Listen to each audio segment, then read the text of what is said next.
I'm so grateful to this panelist for stepping up for this opportunity. First of all, a quick introduction of myself. I'm Laura Dresser.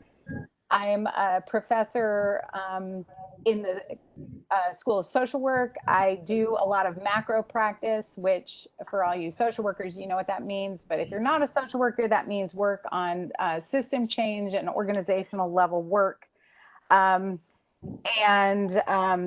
The School of Social Work has, in response to the killing of George Floyd and the movement that has emerged for Black lives, in response to that, the School of Social Work is doing a Friday series as a chance to talk about how social workers can take on and undermine and disrupt the white supremacist systems in social work, and how social workers can be moving more actively in support of Black lives. I'm thrilled to have this panel be part of that. I'll tell you that next week we're going to have, there's a event called Social Workers So Black in the middle of the week. And then on Friday, Amanda Angola and Jenny Brangan will lead a discussion of that event. You can follow and keep track of what's going on with this series and other events at the School of Social Work on the Supporting Black Lives webpage, where you found this event. There is a Q&A feature in this. I hope you all can see the panelists and also see the Q&A feature. Yeah, I'm sorry. It was called Social Work So White. Did I say Social Work So Black? What I wish I got to say. Sorry. It is called Social Work So White. Thank you, Jason. So there's a chat function and a Q&A function. If you have questions, I'll be highlighting questions for the panel as they come in. Jason will help me monitor that, and resources that panelists mention, we'll try and get into the chat. So there are Q&A and chat functions there for you to join in the conversation. I'd love it just to practice right now. If people want to type in where they are in the state into the chat, just so we can kind of see who's here, and just maybe the location you're in, or your familiarity with peer support. We will upload the video from today if there's things you want to go back to and listen to. And I just want to say a little bit about the format for the day. I'm going to sort of start with an introductory question for the panel. They're going to go on to that, and then they'll be running the show.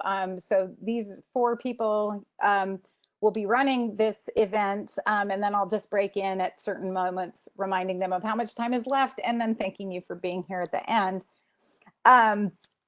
So that's the structure of the event. And I want to say, so there was an article that we encouraged people to read, and it came to my attention because I saw it on the Chrysalis Facebook feed, and the article challenges us to consider how certified peer support specialists can make a real difference in terms of thinking about what we need to do to support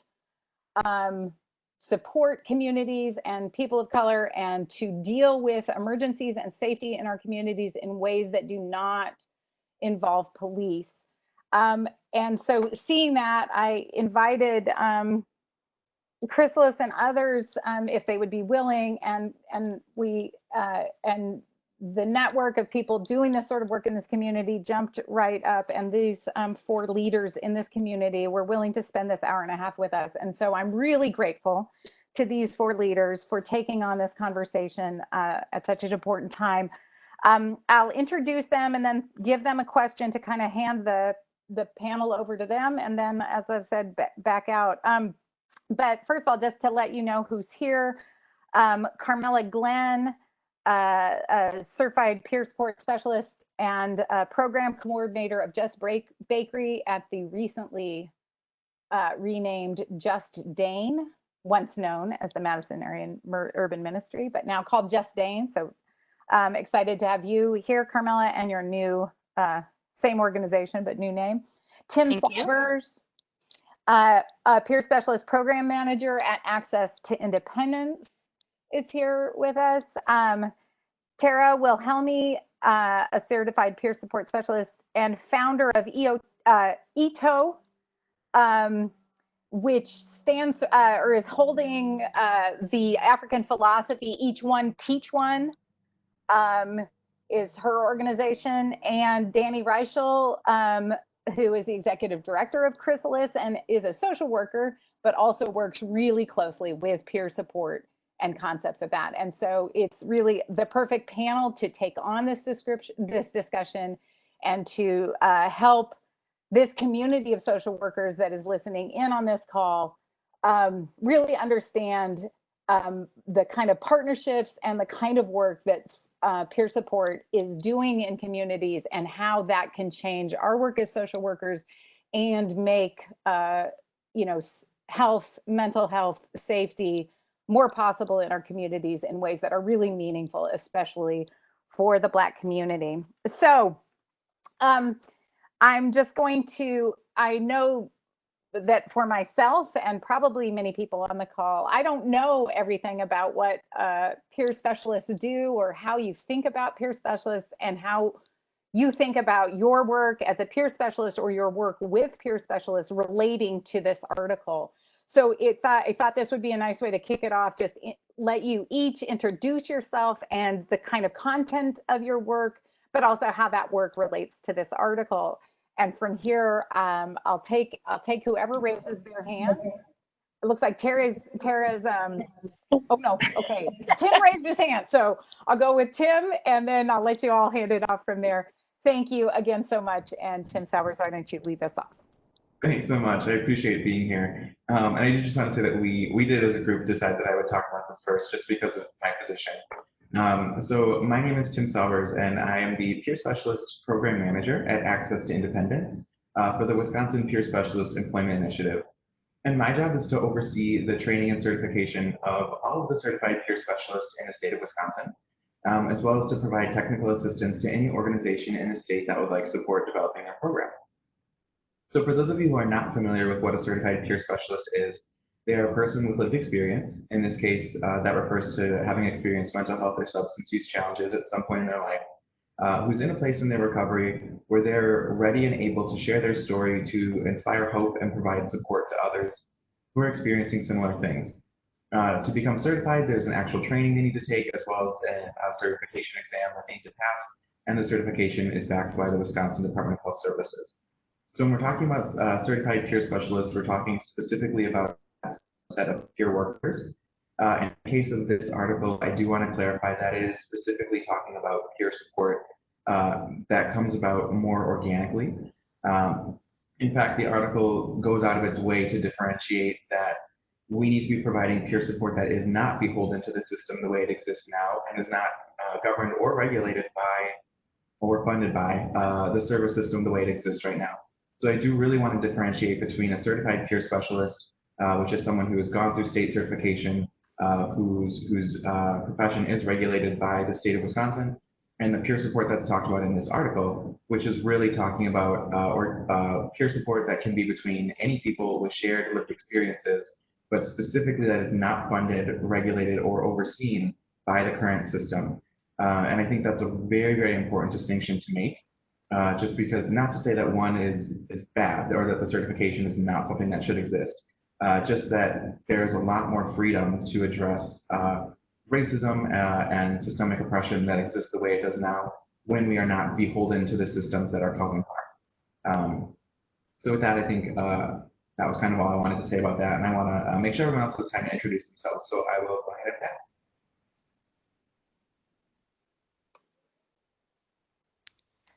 I can go next if you guys want. You were just asking for our opinion on peer support and who we are more.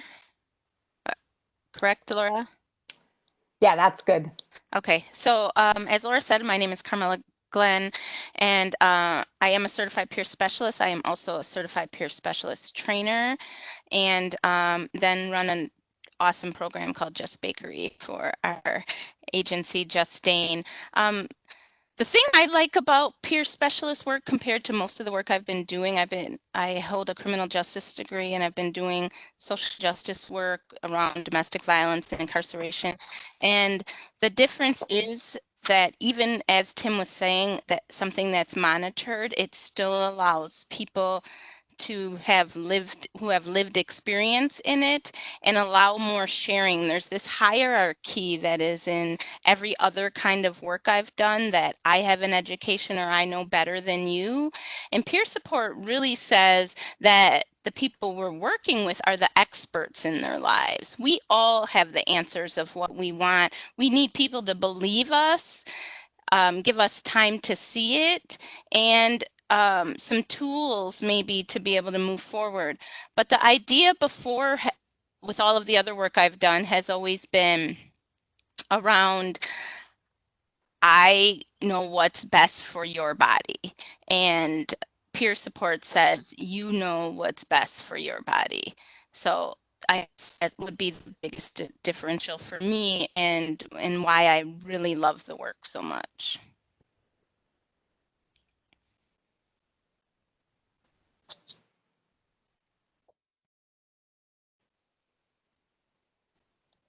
Can you hear me now? Okay. Yeah. Hello, everybody. First of all, I'm so excited to be here on this panel, and thanks everybody for showing up. I echo what Carmela just said, very much so, about it being more person-centered and thinking more along the lines of what I want to do, what I need, and recognizing that with some support, I can get to that. And not so much this deficit approach of what we view as being the issue, and these are the steps you need to take to fix or be in compliance. I think that for me, peer support is something I was doing organically before I ever heard the term certified peer support specialist. And when I was invited to the first training, it resonated, and it's made complete sense. I have also worn the hat of a mental health case manager, and I will say, even in that work, I approach it from a peer lens. I'm more about a wellness plan than an assessment. Obviously, the assessment is important to understand a whole person from a paperwork standpoint, right? So clinically, I can read this case, and have some understanding of specific incidents, of what a person chooses to disclose, and maybe some incidents that have happened to them. But to really get into where they want to go, how do I support you? What do you need from me? Or is it just that you need this moment to sit with somebody who understands you with no judgment, or tries and seeks to understand you with no judgment? For me, the trauma-informed piece and the relationship-focused piece are what make the most sense to me. Not that my lived experience is going to be the same as anyone else's. It's all very individual. Especially locally, there's going to be, and there is, an overlap of resources and people that I've touched, experiences, even areas of town that may be a trigger, or maybe a safe feeling space to me. I've found as I've supported people. For me, and at EOTO, we really like to take a focus on supporting peers of color, reaching out to the community. Recently reaching out to Carmela to talk about people coming out of her training that can take that additional piece of support. For me, I see peer support in two ways. Peer support is a definite avenue to recovery and sustaining wellness, but I also believe that it's an avenue for people who have reached that final stage of their recovery. Well, I won't say final because it's syllable, right? But that piece where we're ready to do advocacy, peer support provides them that outlet. It provides them not only a space to feel like they can share what they've learned and grown, but also to be compensated and to get a living wage doing it. Those are really the key pieces for me.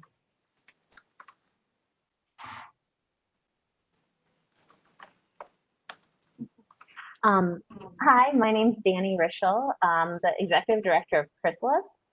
And for those who aren't familiar with Chrysalis, we're a Madison-based local nonprofit that provides community behavioral health services, primarily peer support, so certified peer specialist services and supported employment. We follow a model called individual placement and support. And I've been in my role for almost 9 years and have worked alongside peer specialists the entire time. My background is social work. I have a MSW and got a LCSW. So definitely from more of like a, that traditional clinical mental health background. But I've been really moved by my work and appreciated very much so the role that peer support has played and I think can play. I think there's just so much potential and value in the peer specialist movement. I know, so prior to my work with Chrysalis, I worked with community support programs, so more case management like Tara was talking about. And while we learn really great skills in school of social work, I think at times it's a bit disconnected from there's the head and the heart, and I'm in this emotional CPR training, which we can talk about later. But I think peer support really connects the two, and I think it really, while a lot of social workers can have person-centered values and really value centering the individual in their mental health recovery journey, I think peer support just helps amplify that. And then I've also been really impressed with just the change maker side of peer support. And I think it parallels a lot. And one of the reasons I was drawn to the article, I think it parallels so much of what's going on in our community when we're looking at like racial justice movements and centering the voices of those who are affected, Black and Brown individuals. And then I also see the connection in the mental health community and a lot of traumas that I see, again, connecting to just different systems that are based in oppression. So I was really, when Laura reached out, I was excited. And I also felt like, I got to pull people together, and there's such amazing people. And I'm so honored and happy that Tim and Tara and Carmela agreed to be part of this conversation, because I really look to them as leaders doing this really important work.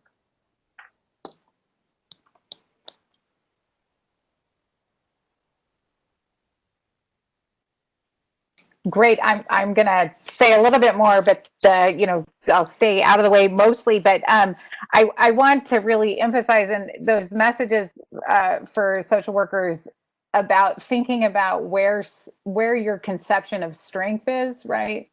And how this centers peer support and peer-based approaches really emphasize starting with this strength and starting, which is a familiar theme in social work, but sometimes gets overwhelmed by systems. So I really appreciate the way that that's coming out as something. I wonder if it might be a moment to talk a little bit, I think, about the relationship between social work and policing, and the critique in this article of policing and what you see there, and whether, whether you think what you would add, especially given the local perspective on what's going on in this community. What does defunding police mean, or why would that matter to the people you're working with, and how does peer support come up with a different answer on that sort of thing?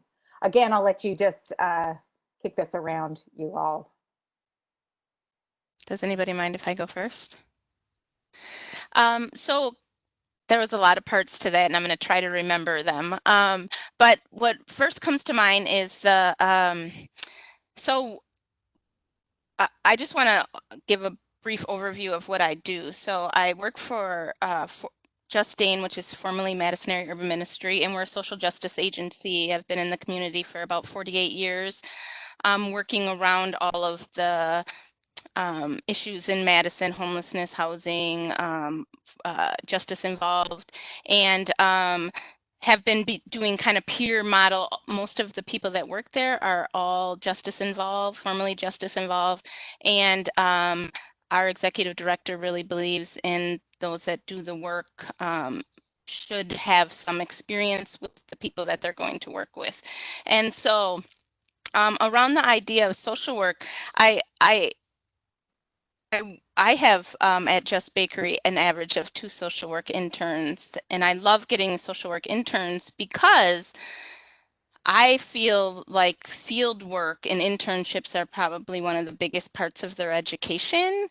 That if you're going to be working with people who are different than you, your skin color, your cultural beliefs, your race, that you have to be intentional in your education. what so much happens is, and I hear this as this repeating thing all of the time, well, I just didn't know, well, I just didn't know. And I want to tell you, I was educated in the same whitewashed school all of you were. I just didn't know either, but I had no other choice but to get educated. I had no other choice but to figure it out and why people were treating me this way. And so to say that we just don't know is really talking about privilege in its first place, right? That's the biggest privilege. I just didn't know. I just didn't have to know. And so I think it is really important that social work, and I tell them when I come talk to the class often, is that the minute you stop looking at the people you're working with as people, quit. You are doing unjust work when when it's a file and you're over it and you can't see the people you are working with. When they become clients, when they become a file, when they become a story. And so around how we move into social work and policing, I give much respect. And Dani and I were talking about this the other day, is are the police officers going to go to school for 4 years to get their social work degree and then for another 2 years to get their master's? Because then you have a police officer that maybe should be a social worker. But to take a cultural class and some trauma-informed care couple-hour class every year doesn't make you a social worker. It's just like the rest of us have to go get degrees in education and sit down. Even peer specialists, we have follow-up training, we have to do, we have hours and CEUs we have to get that we have to do to be able to keep ourselves in a safe place for the people that we're working with. And so for me, defunding the police is saying, it's not your job. You're not educated to do this job. It's not what you were taught to do for those that do get an education at all in policing other than police academy. But for those that do go to school, for those officers, then if you want to go back to school and find out these things, and you happen to already be a social worker and it's your second career, like I have a culinary degree and a criminal justice degree, and I found a job that I can use both, so I could go be a chef and do this. But unless you want to go get the education in it, it's not their place. It's not, they don't know how.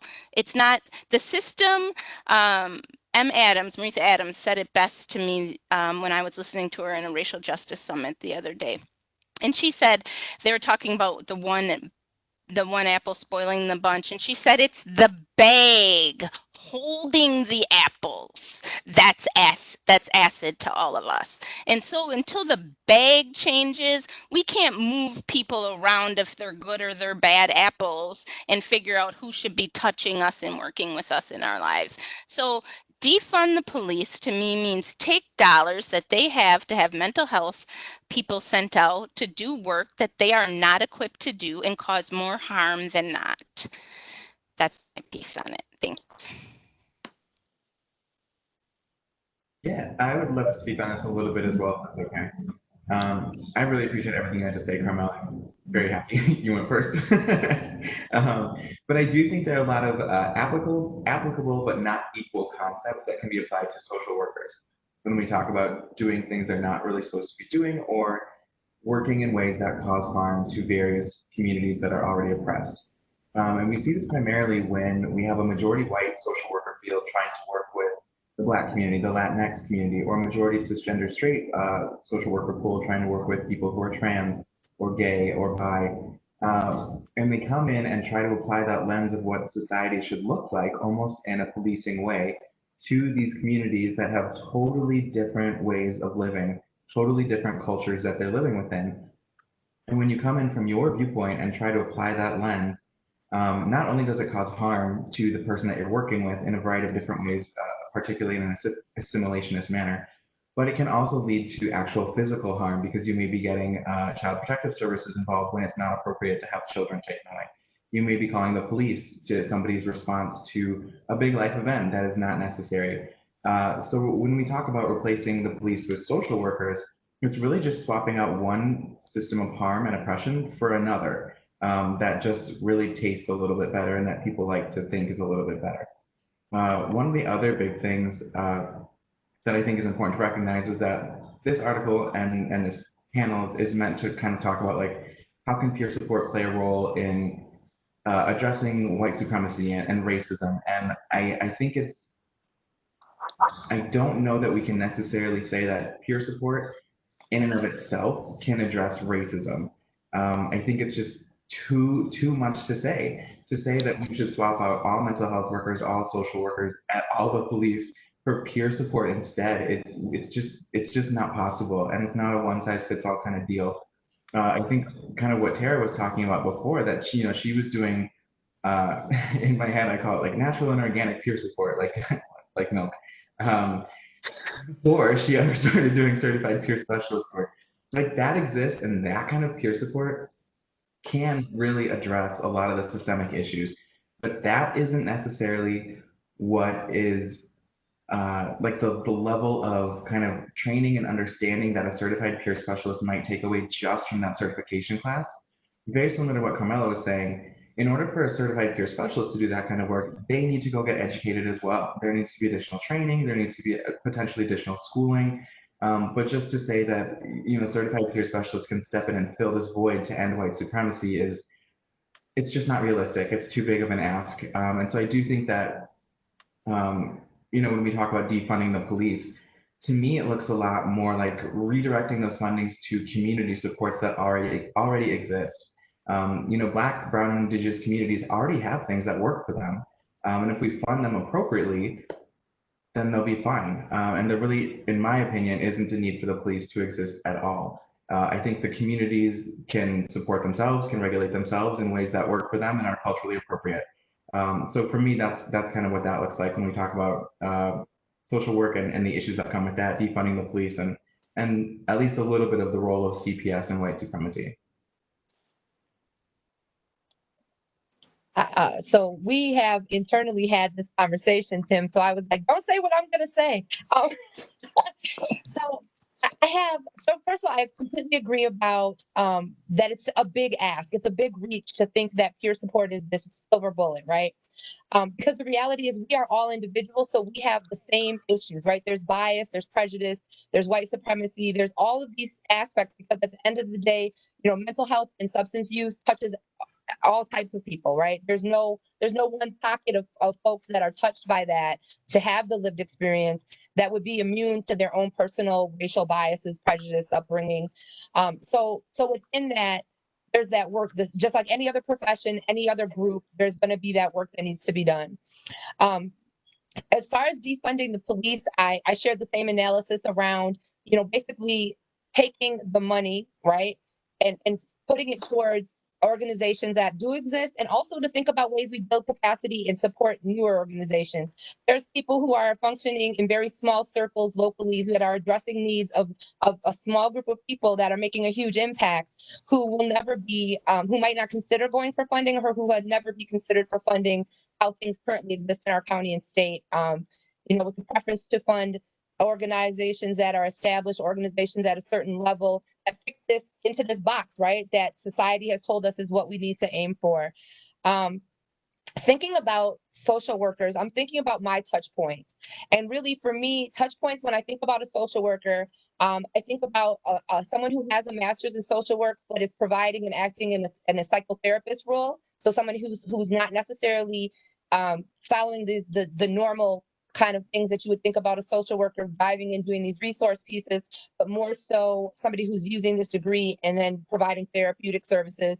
And then the next touch point is what you brought up about CPS. Those are the two things that stick out glaringly in my head.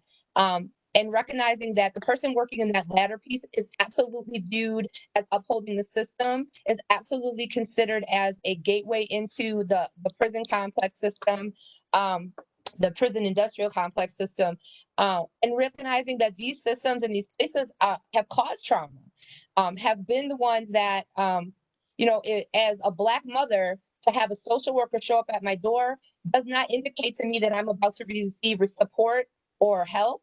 It indicates to me that I'm about to go through something, that I'm about to have to justify myself as a parent, as an individual. Full disclosure, I've had a daycare send CPS to my house, and it was over something that wasn't actually a thing, but it was traumatizing, right? first, I have older kids. The social worker and the police show up at my door. My mind went to my teenagers and didn't think about the young child who had a diaper rash. And it all literally came back to not having cultural competency, having a teacher who wasn't aware of how melanated skin heals, making a call that caused police and a social worker to show up. My reference point has been that, and then also this realization that often our social work pool is extremely white, tends to be not experienced and learning from books. And then you go into these situations as a young, inexperienced white social worker, you show up in some of the highest needs cases, and you have no cultural framework, right? No indication of, just like what I said about the melanated skin healing, there's no place for me to jump in and say, I'm familiar with this until I have all these years of experience. That's not to say that a peer support specialist doesn't come with some of those same misunderstandings and cultural pieces. But for me, there's just this space of, I know what it feels like on the other side of this. I'm not coming from this space of, I'm the social worker, I've read this case, and now here, what can I do to help you? I'm coming from this space of having that feeling of having opened up the door and knowing what I took from that, right? Knowing that I didn't see it as a help, but I felt traumatized and concerned. Coming into a space with that experience, and it automatically changes the way that I'm going to relate to this individual. And then another thought that's a little separate, but as far as my thoughts about the police, I agree absolutely with the analogy that Carmela shared from M about the bag. I believe that there is some truth to this blue line aspect, right? Like if you've got an officer who you know has a history, then there needs to be movement to remove them. Like any other job, I wouldn't keep a violent employee on board. I just wouldn't. But we know that there is a blue line, right? I am the daughter of a retired police officer. I have benefited from his last name. I have benefited from that relationship, right? I've been the person that they're like, oh, well, next time you need to do this. I also have had abusive situations with police. I came home as a young 19-ish with bruises from handcuffs, and I had a father who was able to call people in a place of power that could make something happen. Had I not had that personal relationship, benefiting from that blue line, there would have been nothing, right? A young Black girl with bruises from handcuffs. Well, what was she doing to get handcuffed would have been the question. Whereas my father was able to step in as a white man and an officer, and then something happens. So there's no denying that there's this internal safety mechanism, this keeping our own protected. And I believe we have to address that. I believe that officers and unions, police unions, have to be willing to let those people go, to show good faith, and to make changes. And I also believe that community policing should mean that you're from the community.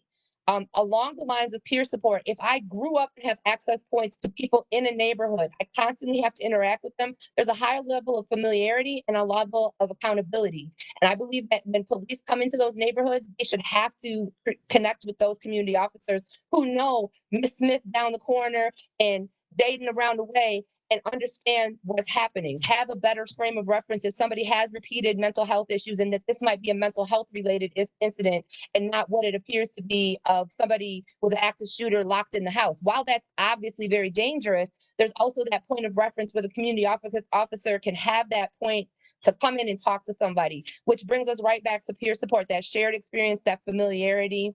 I think that that's where the function is. I think that peer support should be part of these teams. We can't carry the ball for everyone. We cannot, but should we be part of teams? Absolutely. Teams that I've been on with social workers, they've gone better for my peer because I'm in this space of this different conversation. I show up to the team meeting as an advocate and a support for my peer. I'm not part of that team in the sense that I'm there to say, the team believes and why aren't you doing this? I'm on the other side to help the team understand from the peer's perspective, to help empower the peer to be able to speak and vocalize for themselves what it is. There's this analogy that I like to go back to, because for me, there's a story of a person who has been prescribed a medication. The medication is having adverse effects on their ability to be intimate, and they've got a new girlfriend. And for them, not being isolated, having compassion and having this relationship is far more important than any of the symptoms that the prescribed drug can address. And so they're refusing to take the medication. The team comes to a peer support specialist to ask them to talk to the peer and help them understand why they need to take this medication.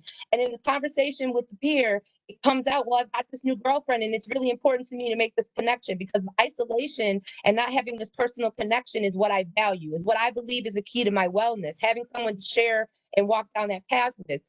My job as a peer is to come back to the social worker, to come back to the psychiatrist, and to help to explain that, to help them to view what the peer values personally.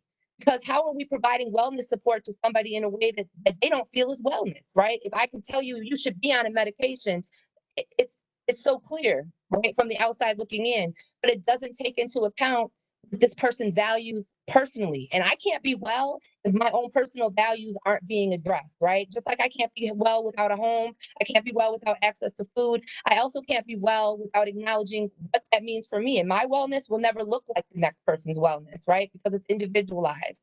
So I kind of went all over, but if you know me, you know that's how I am. So I'll pass the puck.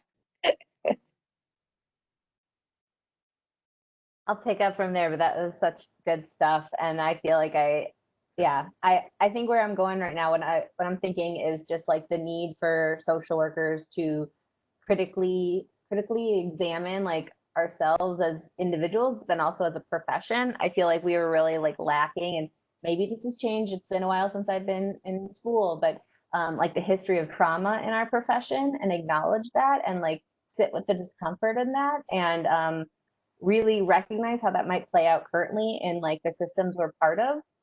And I think the same goes for the policing system. I think there's got to be a lot of like analysis individually, and I think more so as a system, as a big bag. Like these are both of them are systems that there's a power imbalance. And I think whenever we have that, like there's the opportunity for harm, and not necessarily giving the voice and listening to the person whose it's their life, who's most affected by what's going on.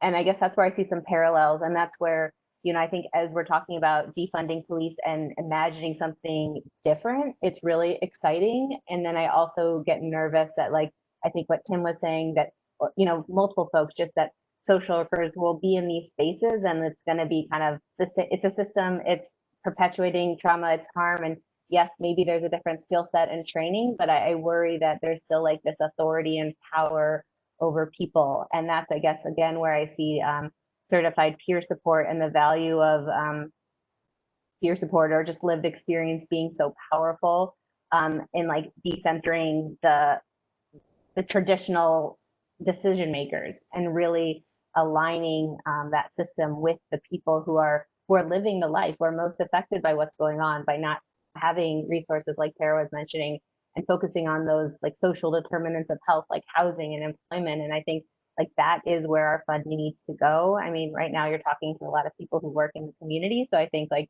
we see a big community need for a lot of other things outside of like punishment, which I think right now, like that is what our system is about. It's not about restorative justice. It's not about healing. It's not about, like building up communities. Like that's not where the focus is. And I think that's where the focus needs to be. And I think social workers like have a responsibility to play a role in that, because one of our values is, social justice and systems change. And I think we just need to look internally at our own work and then recognize where we all fit into this, because I think while there's direct service, while there's macro, we all have a role to play. It's going to look different. But I think we need to like dig deep and learn what ours is, and explore that, and get a little more comfortable being uncomfortable. I'd like to add something to mine too. When I'm training peers, it's usually 18 different people, and I can tell you more often than not, when you're going through some motivational interviewing, so paraphrasing or listening, it's a huge trigger when you're even trying to teach a skill set, because all of them get instantly triggered, and the trauma, you can hear it, and they're like, That's how social workers talk to me. I don't want to be talking to people like that. That sounds fake. Da, da, da, da. And so I've had to learn to be very skillful in telling people that they need to bring themselves into it. Like, I don't talk like how I paraphrase when you see these sentences. I'm like, totally different. Anyways, Carmela comes through. I teach in the way that you be true to yourself. And so there's, and it's Black, it's brown, it's people who struggle with mental health, who have been in and out of the system. And like Dani said, this punitive place through mental health. It seems like everything in the world has turned punitive. When we talk about social work in CPS, I went to a really great training on housing a couple of years ago, and there's punitive for being homeless. Like, how do you criminalize homelessness? How do you criminalize someone not having poverty, period? And it has been. I mean, we can take that back to post-slavery, right? That's how Black people then were rearrested, because they didn't have jobs once they were released from being slaves, right? And they called it vagrancy. You were put in prison for vagrancy because you didn't have a job and nobody would give you one. And so we've criminalized people for a long time, and especially people of color, Black and Indigenous people. And so when we're talking about how we're going to do this work and how we remove social work, we have to allow people to understand that the washed out way that we've been taught and the understanding of other people has to be very intentional until we change the system. It has to be individualized, and there has to be people working systematically. Like in our agency, we have those of us that are doing the work all of the time, and those of us that are sitting at the meetings getting the work done, and they all have to be done at the same time. What I love about being a part of the peer support is so Tim is the manager of it, and so he works out there in those ways, and we get to just go do the work. I like to work out there in the systematic ways too, but I always get in trouble at meetings, and so sometimes it's best for me to just do the work because I can't shut up.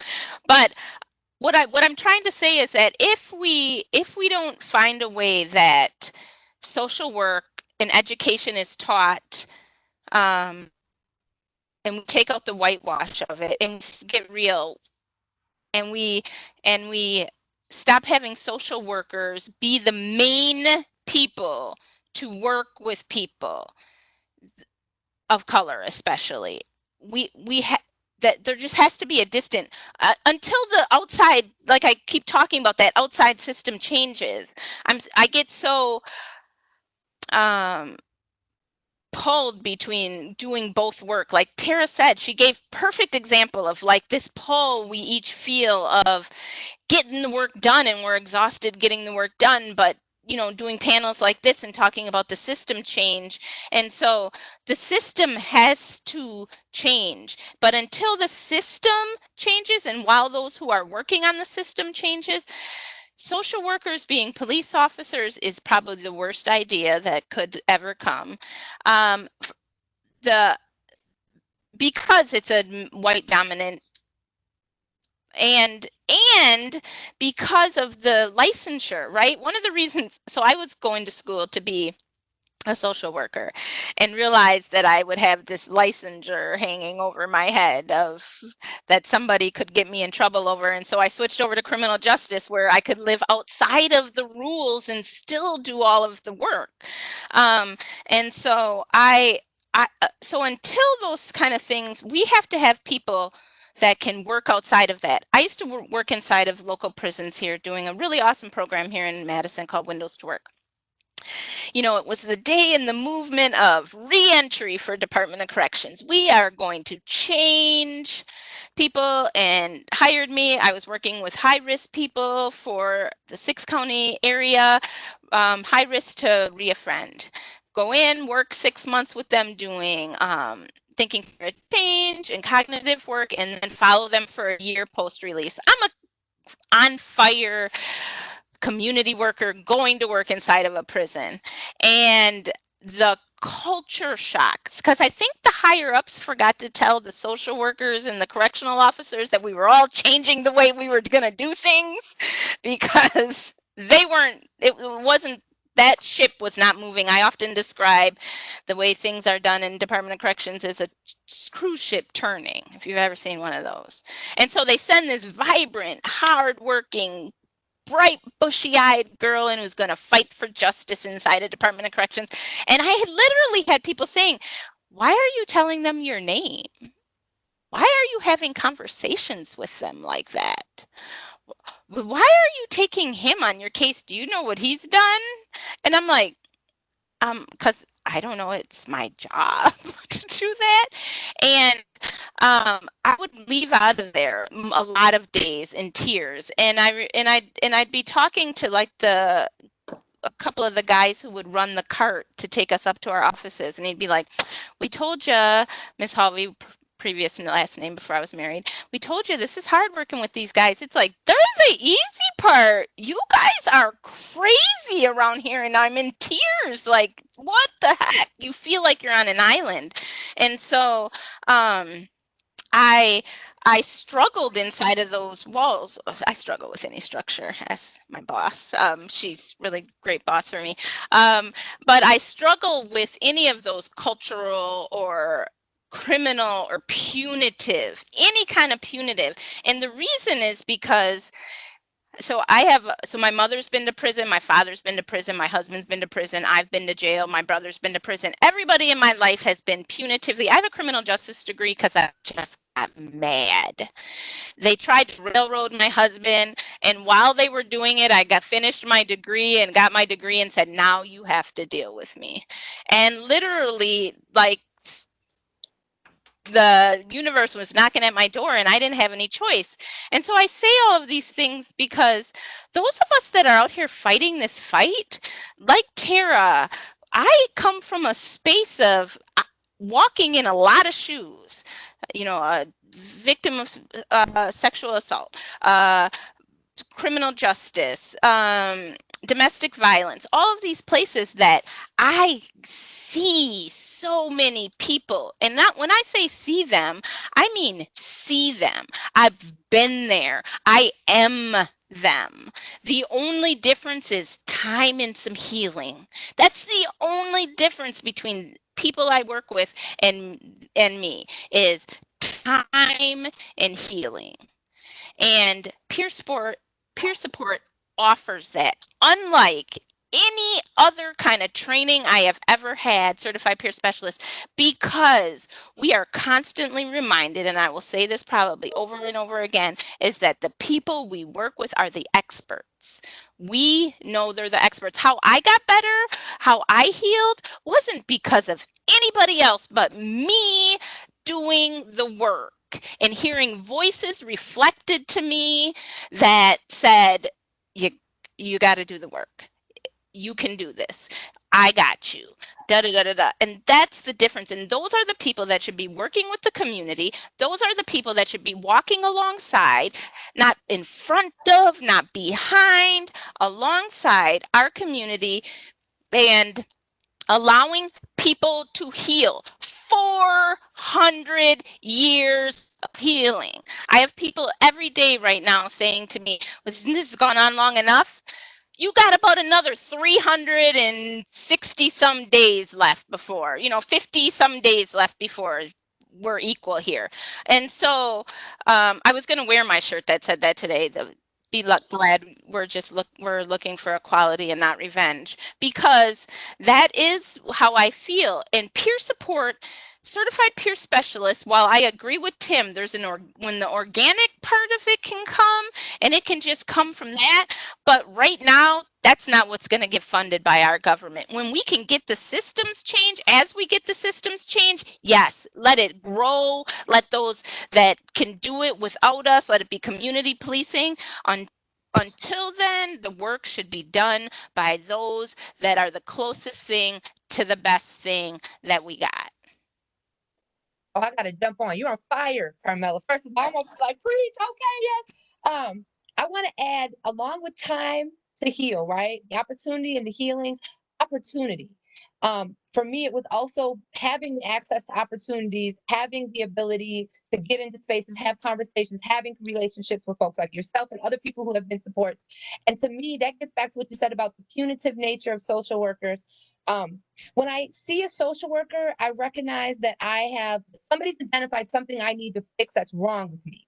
When I get involved with a peer support specialist, they are a ray of hope and an example of what I can do, right? You are in this space, and then you've got this huge story to tell, right? Because again, I also have those background traumas: sexual assault, domestic violence, incarceration, and family members incarcerated, stigma behind saneism, like it just, and then I'm a Black woman, and then I'm a Black Indigenous woman, and then it just goes and goes and goes, right? I'm a mother of a Black person, I'm a mate to a Black person, I'm living in a racist, white supremacist world, and no matter where I go, that is with me, right? Even I have this ambiguous racial look. People sometimes don't know what box to put me in, and so I get racism from all kinds of, right? Today it could be because I look like I'm from India. Next day it could be because I look like I'm a Native American, and then at the end of the day I'm Black. So I say all that to say that we are that ray of hope, right? That's part of what we do. We are those agents to say, I've been in this hellish walk and I walked out, right? I walked out and here I am. And that's not to say I'm perfect. I don't still struggle. I still have to go to my wellness plan, honey. I still got to meditate. I still got to shut stuff down, but I got those tools now. I know that it's normal. I know that I have a network of people I can go to and say these words, and they don't look at me and go, dang, they're like, baby, it's going to be okay, right? I don't go into a space. I can remember the first time I went to a therapist, and I started talking about my life. And she was blown away. I was like, I don't know how you're holding this. And you're so strong. And for the Black woman, I'm over being told I'm strong. I'm done being talked to about my resilience. I don't want to be praised for that, right? I wanted to sit down with somebody who could go, sis, I hear that, but what are you doing for you, right? That was past the fact that I've got 5 kids, 3 more that I take, all these things that we carry as Black women. They weren't impressed. Like another Black woman, she's not, I won't say she's not impressed, but she sees me. Back to what you said, she sees me, right? So she can recognize you're doing too much. You need to have a seat. You know, there's that reality that comes from being that same strong Black woman instead of being from the outside looking in. And I'm just like, oh my gosh, I mean, I don't know how, right? Like this concept that doesn't help me. And also, I don't want to share anymore with you because you already don't get where I'm coming from. And so I also want to take this as a moment to put a little bit of a mirror on our host, right? UW Social Work School. I know sisters who come out of this school who are in their last semesters who can't wait to run away because of the experience they've had with their colleagues, with their teachers, with the program, with the curriculum. So taking a look at where white supremacy lives in the program and the system, and being honest with yourselves about how have you created space for the Black folks who come into social work for these same reasons, who have recognized that social work has had a negative impact in Black and Brown communities and want to be in that space to hold that and work that in a different way, who want to provide social work support, because we're not saying throw the baby out with the bathwater, right? We're saying take a look at what's happening and how you fix it. And when you have Black people in your programming striving for that same licensure, who feel like they won't stay here because of their experience, we have to take a look at that. I think about the social work conference that we all attended this last year before we couldn't attend things in public. And I remember students standing up feeling frustrated and saying that. And I remember sitting at a table that was full of Black women and how the conversation quickly shifted to their own individual experiences of racism and white supremacy and how that deferred them from wanting to stay and do the work. What we need here are Black professionals. We need more Black officers. We need more Black social workers. We need more Black and Brown peer support. Like that's part of it, is that familiarity. That doesn't mean that me and Carmella have the same experiences or the same attitudes about things. We have overlapping pieces of our life because we've been in Madison for so long, but we are 2 different women having different experiences and different touch points. But can we come together and understand each other's story? Yep, because I'm listening, because I've lived through some of it. I'm not coming from this judgment level of, that doesn't sound right. That's not what I heard. Oh, you've got this history, so you're not qualified to say these things. What's your education? I love to be in conversations where I share my opinion and the people are astounded that I don't have a bunch of alphabets behind my name. I have lived experience and I've got a mind that functions, and I've had support of other people who believed that what I felt and what I said was valid, and they poured into that. And that's what's allowed me to carry this heavy load. And even when I needed to set it down, I had somebody next to me saying, I've been there and I know. Leave it there for a second. We'll pick it up together later. And to me, that's the best way I can describe peer support, whether it's with substance use or mental health or co-occurring. When you're in that hole, I don't know if you've had depression. If you're in that hole of depression, when you're in your dark space, I have a client who calls it her dark space. When she's there, the only way she's coming out of it is somebody who recognizes, hey, you in that dark space. And this is what I did when I was in my cubby, right? This is what worked for me. What do you think out of that might work for you? And it's not to say this is what you need to do. It's just saying, honey, I've been there. This is what worked for me. Let's work together to figure out what's going to work for you. I'm gonna break in here. First of all, Tara, thank you. Tara and Carmela, thank you for that. And Tara, thank you for calling out the question of the School of Social Work and the way that we need to continue grappling with the questions inside the school and inside this community. It is a real challenge to us. I do have a question from the Q&A that I want to, that I think sort of describes a little bit of this, some of the things that can be tension and fear between social work and peer support. And so I want to name that a little bit and honor this question. And then also note that we are close to 1 o'clock. And so thinking about some of the things that people can do as social workers, and I've heard things, we'll get to that one next, but let's do the question first. And I'm just going to read it straight out from Britton. Thank you, Britton. Hopefully I'm saying that right. Many times peer support workers have to combat or mitigate fears among social workers and other clinical staff that they are out to take their jobs. The response has often been that we are not here to do that, and we see value in both roles. This conversation today might sound threatening for social workers, I imagine, is what Britton writes, and I agree that a social worker could hear this and hear both the very strong and important critique you're offering, but thinking also then how to answer this. How do we respond to these questions while holding systems accountable? It's a nice way to say that question. How do we think about working in partnership? And I'd love to get your reflections and reactions to that. And especially maybe, you know, definitely everyone, but also Dani, you're in this position of being a social worker who's embraced peer support and thinking about what that looks like is part of it as well. So just like to hand that to all of y'all to take on that question from Britton. Can I jump in for a second? Yeah. I guess I feel one, you know, peer support has such value and works extremely well.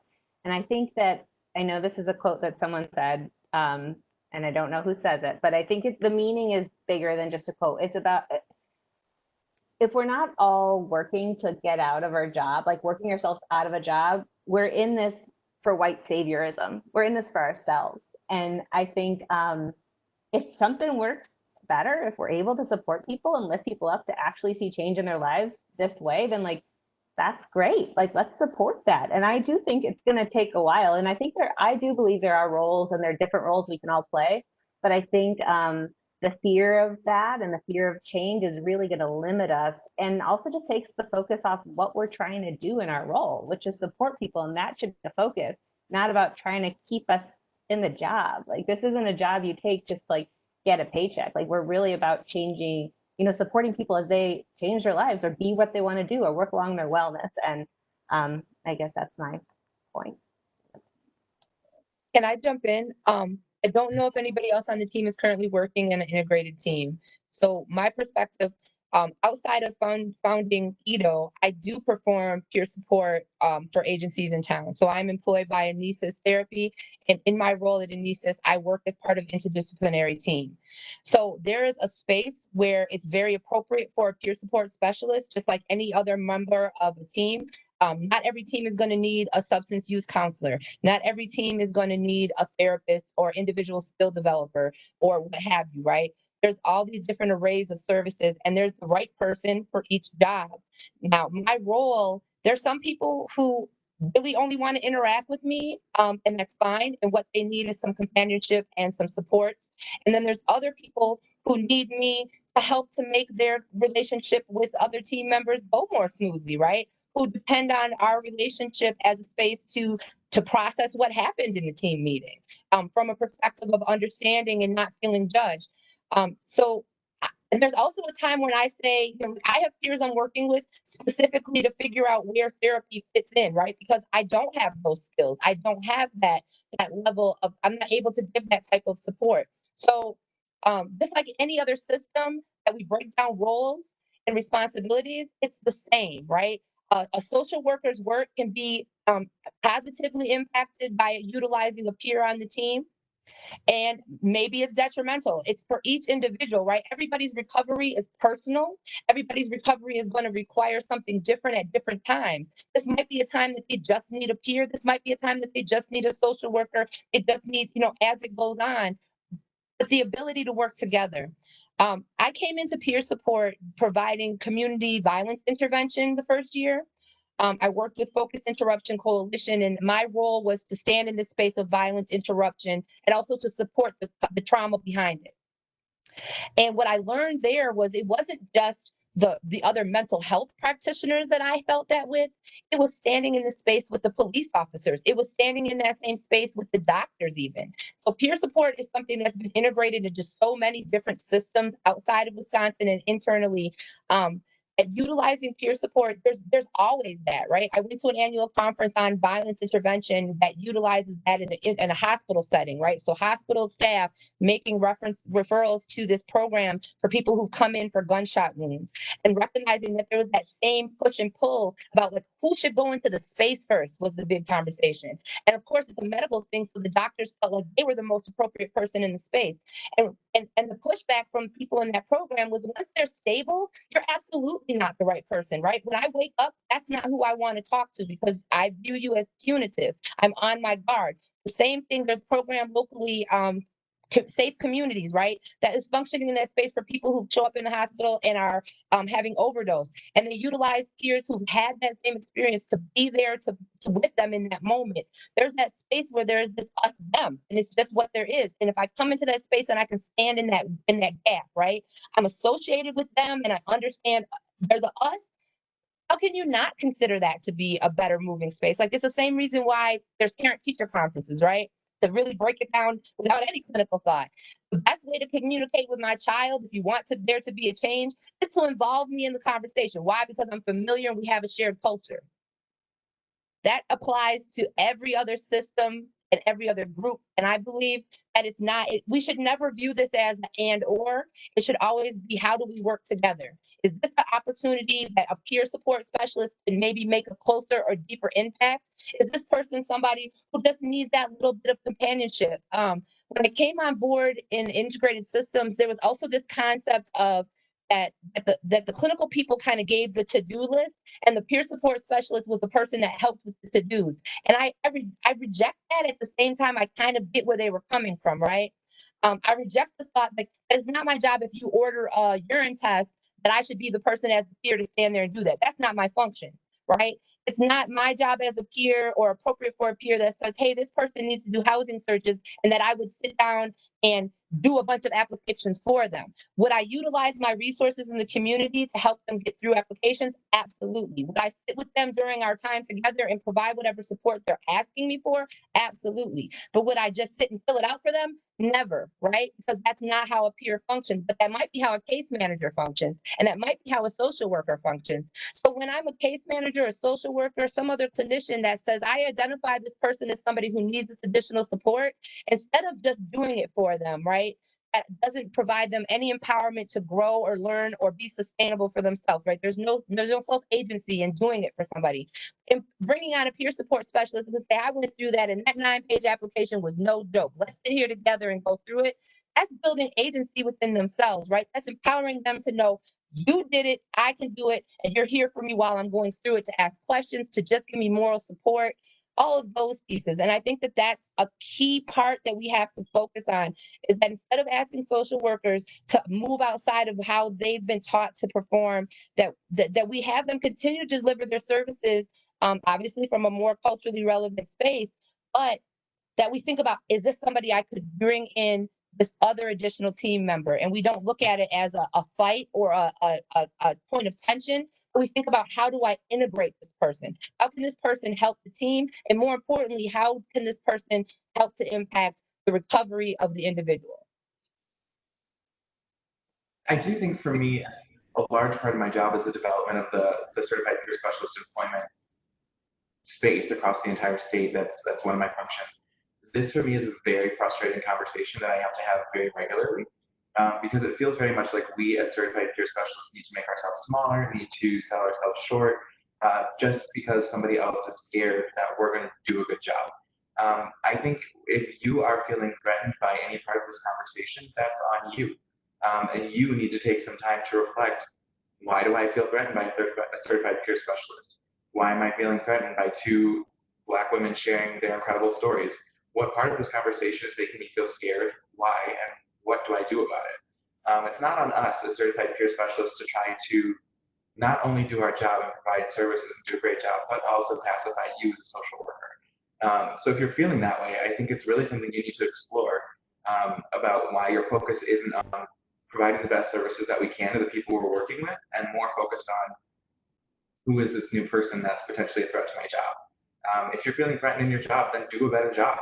I really think it's that simple. I mean, I think it's excellent if we can bring certified peer specialists in that can push all of the staff to think in new ways, to engage in different, different services, to change the way the services are being provided. None of that is a bad thing, as long as it's all to the benefit of the person who's receiving support. So when we talk about that, I just think it's really important that we really look at it from like where is this coming from within that profession, and what does that profession need to do to kind of better support themselves. But moving on to kind of what can we do in the community, I think there's a lot of different things that we can do. So there were a lot of points that Carmela and Tara brought up. There were so many points that I couldn't take notes on all of them. But there's a lot of advocacy work that can be done. I think, for example, one of the things that Tara talked about really early on that I think is absolutely huge is really thinking less about how can we advocate for like palatable systems change that we can make while keeping things in place. For example, I sit on an advisory council, and last week we were talking about some advocacy work they had done around, I just forgot the word, like when someone goes through a Chapter 51, and what that looks like and how far they have to be driven. They were talking about, well, now they don't have to be driven so far after they've been chaptered, and that's a good thing. And I like lost it on the phone call, and I was like, why are you even advocating for this process to continue? Why aren't you asking, what can we do instead of emergency detention? What can we do to replace that system in its entirety, rather than just making it more palatable the way it exists right now? And I think that's an absolutely huge part, not just in the reform of mental health and substance use service systems, but also when it comes to racial justice, when it comes to control and abolition of the police, when it comes to funding sources, not just looking at what can we do to continue to use the services that exist right now and just make them a little less damaging, but what can we create new in its entirety to replace the damaging systems that exist right now. One of the great things about certified peer specialists is that that is part of their job. That systems change, that change agent role is actually baked into the creation of the certification. So not only are they expected to be able to provide effective services, but they are expected to advocate within their agency for like policy change. They're expected to advocate at the systems level. They're really, as agents of change, meant to be engaging in that work. And so I think that's a really incredible part of bringing certified peer specialists on staff, is that you're automatically, by hiring them and working with them, you have already chosen to engage in systems change. And so you've got someone on staff who knows how to do that and is willing to do it, and it's part of their job. One of the last things that I want to talk about, because I want to hold space for others, particularly people who are not white passing men, to talk about what we can do to evaluate racism. But I think one of the biggest pieces that we can each do individually is really reflect on, like, how am I perpetuating these systems of oppression? There's a program communications assistant with this program that I work with very closely. And we've been talking about this, particularly earlier today, but we've been talking about it for a little while. Not just how have we continued these systems of oppression, but how has the program that I'm managing continued to oppress people? How has our regulatory body, how has the agency that I'm employed with, what are they doing to continue to perpetuate these systems of oppression? Even while working to take them down, we're still causing harm. And so holding ourselves accountable and continually evaluating so that we can make changes and educate ourselves and engage in anti-racist work is just absolutely huge. And I think especially for people who are white, cisgender, and straight, that's some of just like the easiest steps that you can take. And I'm saying easiest, but I mean like the first steps. So that's kind of all I wanted to say on that. I think other people definitely have probably more to say. I know we wanted to take questions, so I'll just make mine pretty quick. Mine is and mine is going to kind of go back a little bit. I know we're talking about the work of social work and all of that. You know, something Tara said. I'm so tired of being a training for somebody. I'm like tired of cultural being this section or Black studies being this course you have to go take, or things about me that aren't white having to be something separate from the history of our world. I have been here, my ancestors have been here as long as everything was developed. I'm so tired of it being about this separate thing that we have to go do in order to do that. Why isn't it woven through every section when we talk about any work we do? It should be, and then you might notice with some people of color that they want this, and if this or this, or cultural stuff with that, or things about break down the stereotypes and break down those things. And just like Tim said, if social work is threatened by the work that we do, go do a better job. Go figure it out. I had to figure out how to be better. One of the places I do want to give a tiny bit of credit to, because I came down on them a little bit, is Department of Corrections. They are moving towards with peer specialist work. We're actually talking about doing some peer specialist work with them. And so there are those, even inside of these systematic institutions, that are trying to fight to keep the work doing. And even though it's triggering and hard for all of us to show up in those spaces, sometimes we always show up, because to be at the table is how you make change. And I'll leave it at that. So I personally love these people, but I love these conversations, and I feel like the audience is secondary, not to talk about y'all, but this conversation with this panel has been ongoing little bits and pieces. So I'm just excited to hear and be in the space with them. But I want to say, definitely to what Carmela said, one of the police responses locally to the answer to police brutality and murder by police was they need additional training.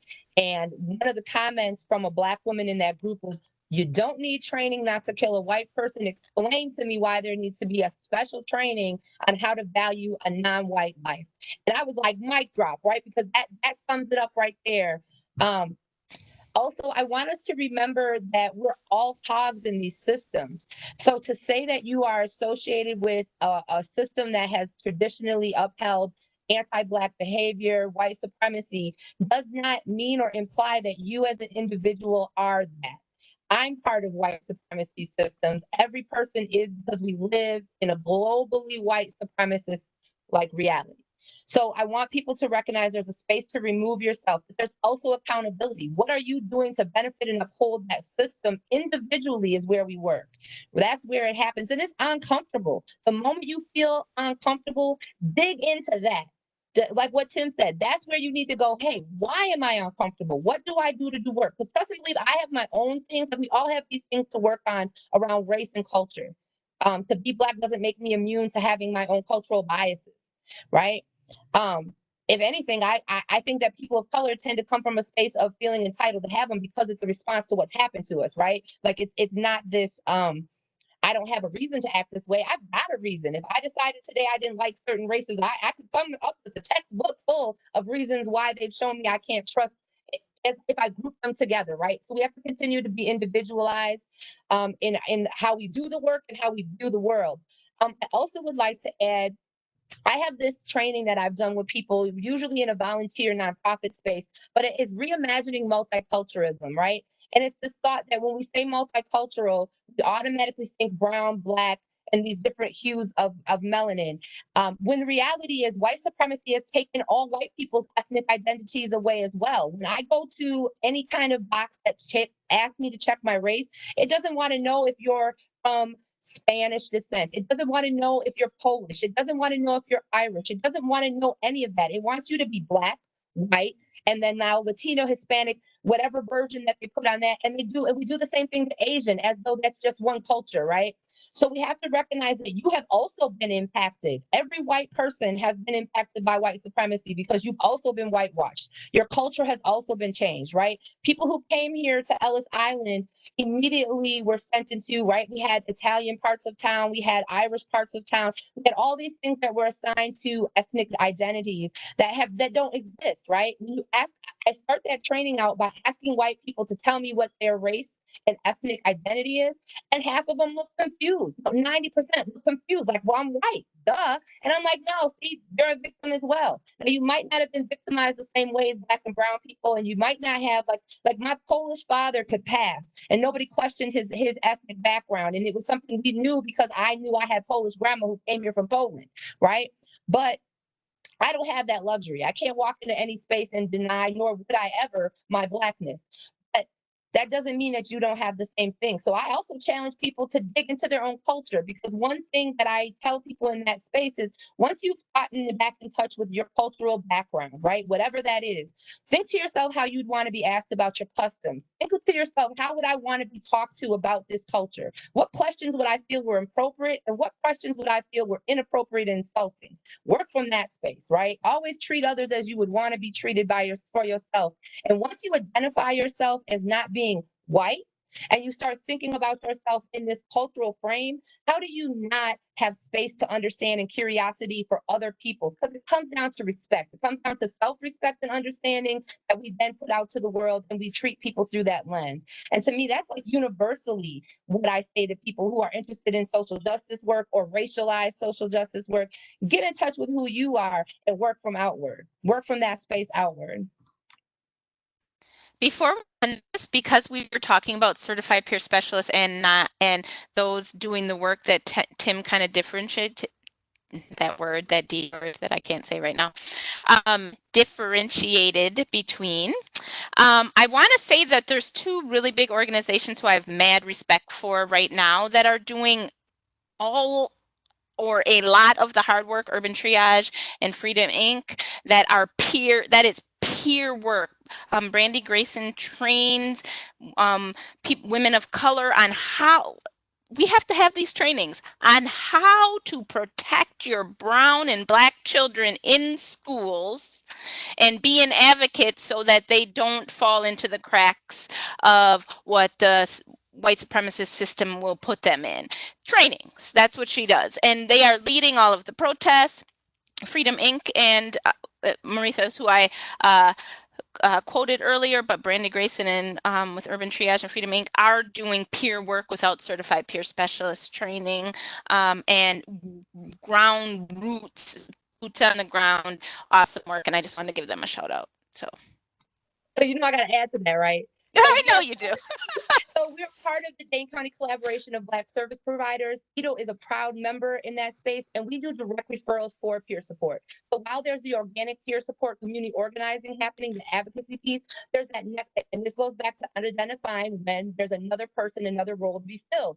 That even though Urban Triage is doing a phenomenal job of supporting our community and helping to empower our people, there's this space where we recognize something is a little too deep for us to deal with, and there's an automatic relationship to both EOTO and Anesis for that intensive support. So we recognize that while I can take you this far and I can be this example and I can give you this education, there is a space that I might get into with you that you're going to need more intense support, and we make that decision. And that's the same way I view all integrated work, right? That same way. So I shout out to Urban Triage, shout out to Freedom Inc. We know we love Brandy, but I also want to point out, even in that space, she's utilizing that integrated model. She's making referrals to the next level of support as it's needed. So there's not this space of like, for us, by us means we don't utilize other people. Now, mind you, those are two Black-led organizations that she's making referrals to, right? We're still keeping within that frame, but there's this understanding that the work has to happen in different layers, right?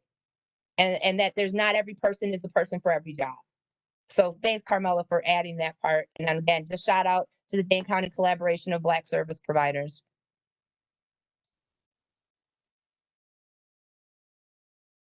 I think this is a great point to just allow, well, first of all, I want to thank each one of you for being willing to spend an hour and a half with this community. I think social workers,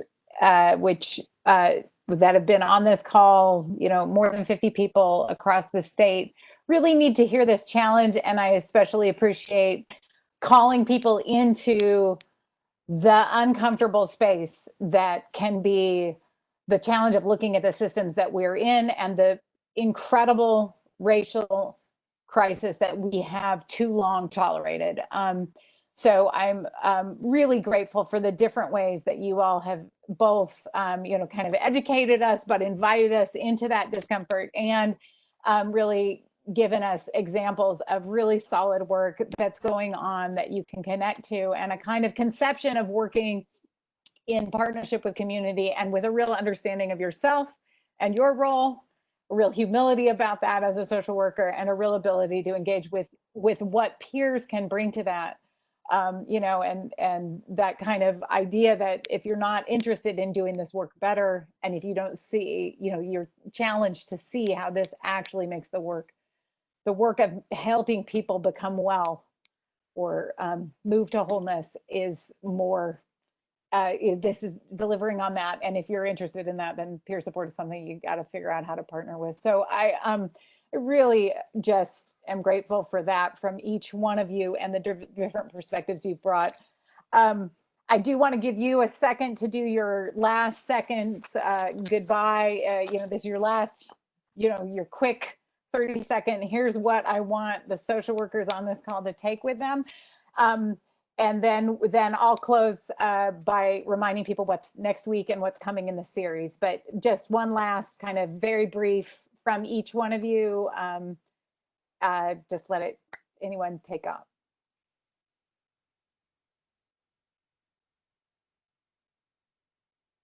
I can go first, I guess, if no one else was. Big takeaway. How do you take such a complex conversation and say one big takeaway? So if you're going to do this work, you're going to have to get intentional. You're going to have to realize there's more than one way. Just like we all know in peer specialists, there's more than one way to recovery. There's more than one way to do this work. It should be more people. Integrated teams is the way to go. Do some work around that. Go learn about Blackness. Understand it. Read White Fragility. Understand your privilege. And when I say understand your privilege, all of us have some. So if you come to me and say you don't have any because of this and that, understand yours. I have it. Everybody on this panel has it. Where do you lie with it? And how do you then take that to be better? To acknowledge. So big piece, stay educated, and don't believe the hype of the media a lot. That'd be mine.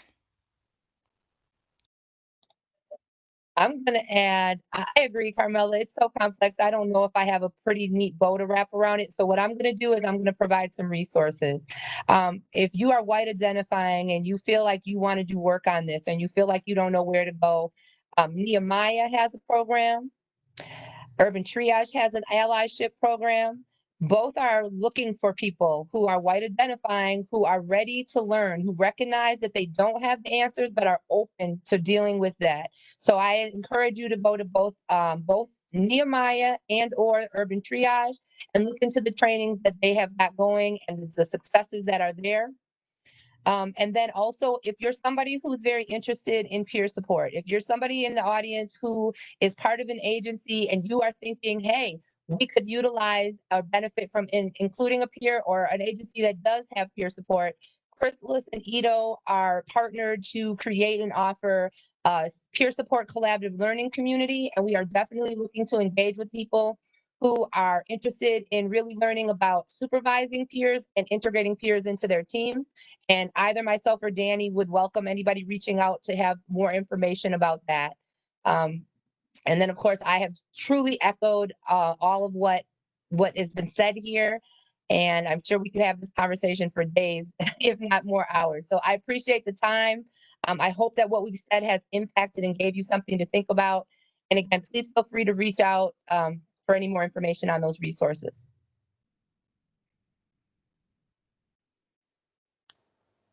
I can go next. So I have like some bullet points. So I want to make sure I get a few things. One, just continue to remember to center the voices of the people that you're working with, that are leading community movements. I know Carmela mentioned, Freedom Inc. and Urban Triage for Black Lives Matter and the movement there. And then also just in terms of like your own agencies, and if you're working as a social worker in the field, like look to those people and really explore ways to lift up those voices and those people. If you don't have certified peer specialist services in your organization, like Kara said, would love to talk you through that and explore that more. If having conversations that are uncomfortable are new to you and you want to push that, I would suggest, in addition to some of the resources Kara mentioned, the Witnessing Whiteness course. It's a 10-week kind of like opportunity to learn more about whiteness and like the cultural behind that, explore your own culture and how to disrupt racism. And then lastly, there's a quote that I think speaks to liberation, co-liberation, which I think is really important for social workers and just us as humanity to remember. So it's Lila Watson: if you've come here to help me, you're wasting your time. But if you've come here because your liberation is bound up with mine, then let us work together. Thank you for the panelists and for the opportunity.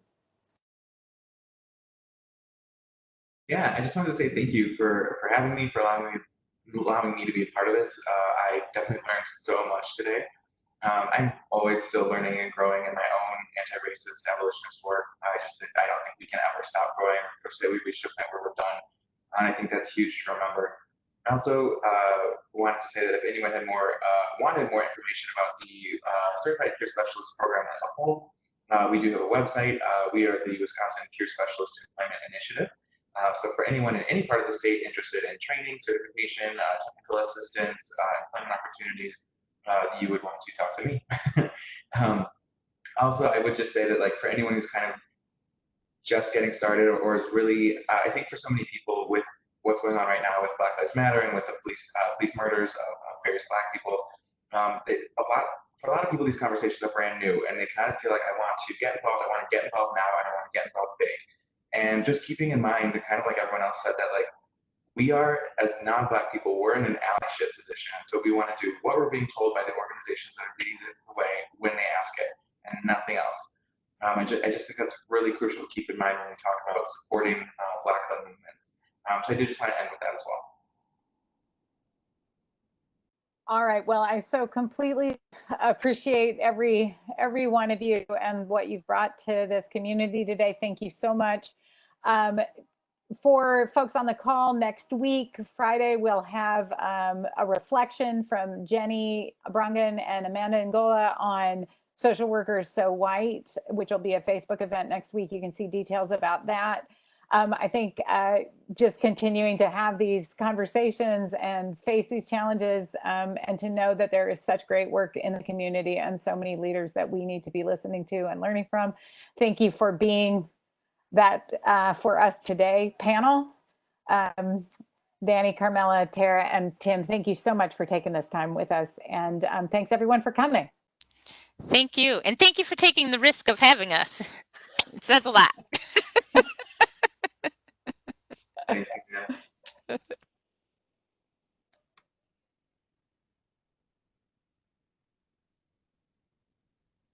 All right, well.